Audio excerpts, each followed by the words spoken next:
Okay, so in this tutorial, we're going to take a look at SQL Server 2008 database mirroring. And for this lab, we are using three servers. For the primary server, called exchnew1, will be the primary database. The mirror server will be on exchnew2, and the witness server is installed on SQL Express 2008 on a server called OWA. It is important to know that for the witness server, you don't need to have a full SQL Standard or Enterprise being installed. An Express edition can work just fine. So, to begin, we first need to take a backup of our primary database, a backup of the database as well as logs, and restore that to the mirror database. The purpose of the witness server will function so as to provide automatic failover in the event that the primary server is down or offline. So let's go ahead and take the backup of the students database, which I have already created on exchnew1, our primary server. Where I click on the database, go to Tasks, and then select Backup. So first we will back up the database. Select OK, and the database has been backed up. Next, we restore this database backup to the secondary server or mirror server exchnew2. Right click on databases, then select restore database on exchnew2. Then I'm going to select the location of the backup file.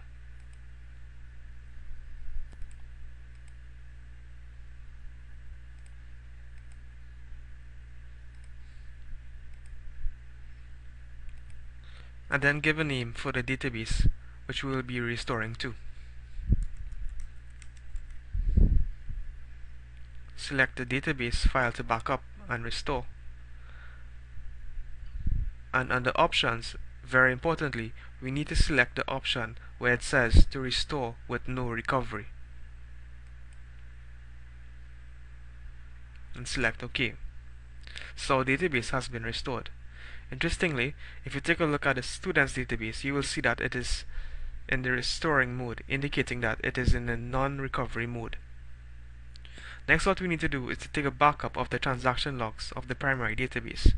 So on the students, go to Tasks on the primary database, select Backup, but this time we're going to select for the backup type, transaction log, and then select OK.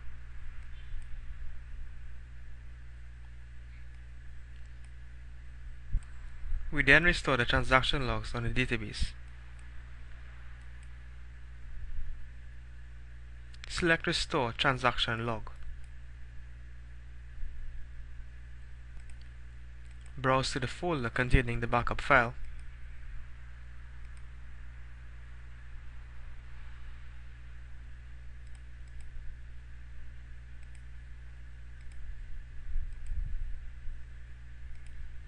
And again, we select under Options the No Recovery mode.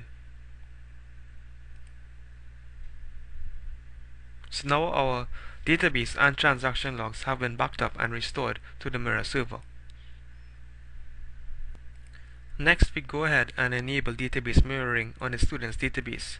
Go to Properties on the database and then select the Mirroring tab. Then select Configuration, Configure Security.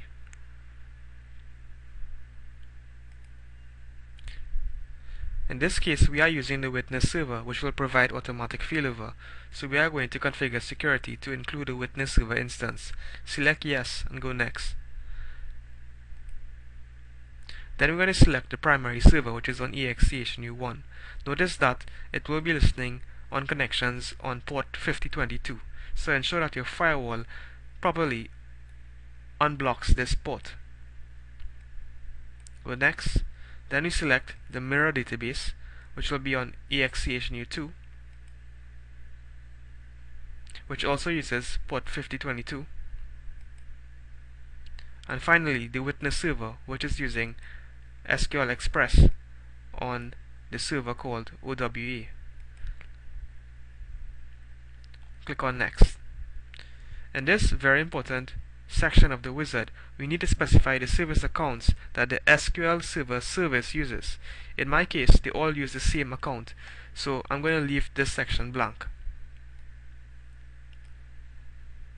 And then click on Finish.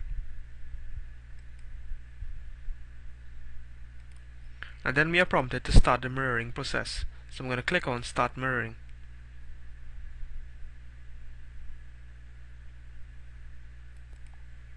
So mirroring has been started on the server. And we see that the databases have been fully synchronized.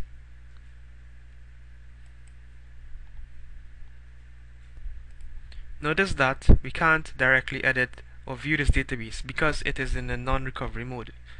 If you want to test failover, the automatic failover, we will need to shut down exchnu1 and verify that the student's database in exchnu2 becomes the primary database. Notice that the database on exchnu1 says principal synchronized. So I'm going to expand tables, and I'm going to enter a couple records into this table to verify that replication or database mirroring works.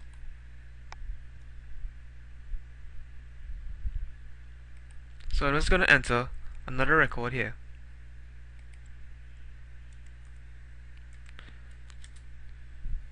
And then shut down exchnu1.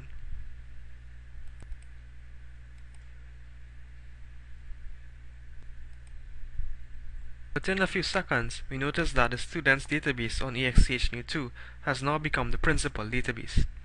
If I expand the student's database and view the tables, we can verify that it is indeed synchronized with the database on exchnu1.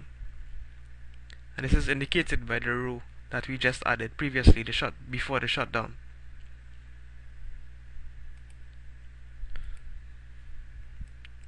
So this test verifies that automatic failover using the witness server is working.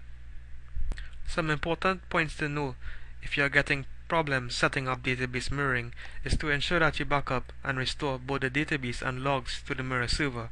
Also ensure that the firewall is not blocking the mirroring port. And lastly, ensure that all SQL Server services and all primary, mirror, and witness servers are using the accounts that you have specified in the mirror creation wizard.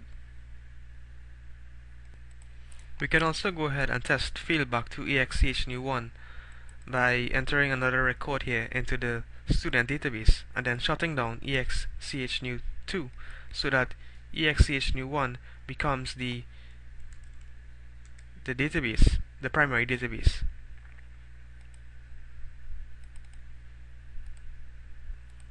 So I've just powered back up exchnu1 and notice that the student's database on that server says restoring, and the status of the student's database on exchnu2 now says principal synchronized, to indicate that both the mirror and primary database are synchronized, as you see in the status here.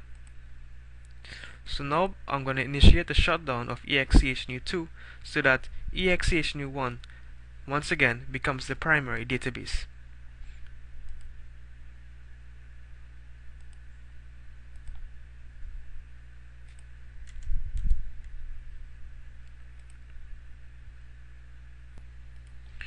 And so back on exchnu1, we see that the database has now become the primary since exchnu2 has shut down, and it also contains the record that we just added. So we verify that the synchronization works and that the automatic failover with the file with the witness server works. So this concludes the tutorial on the topic of database mirroring on SQL Server 2008.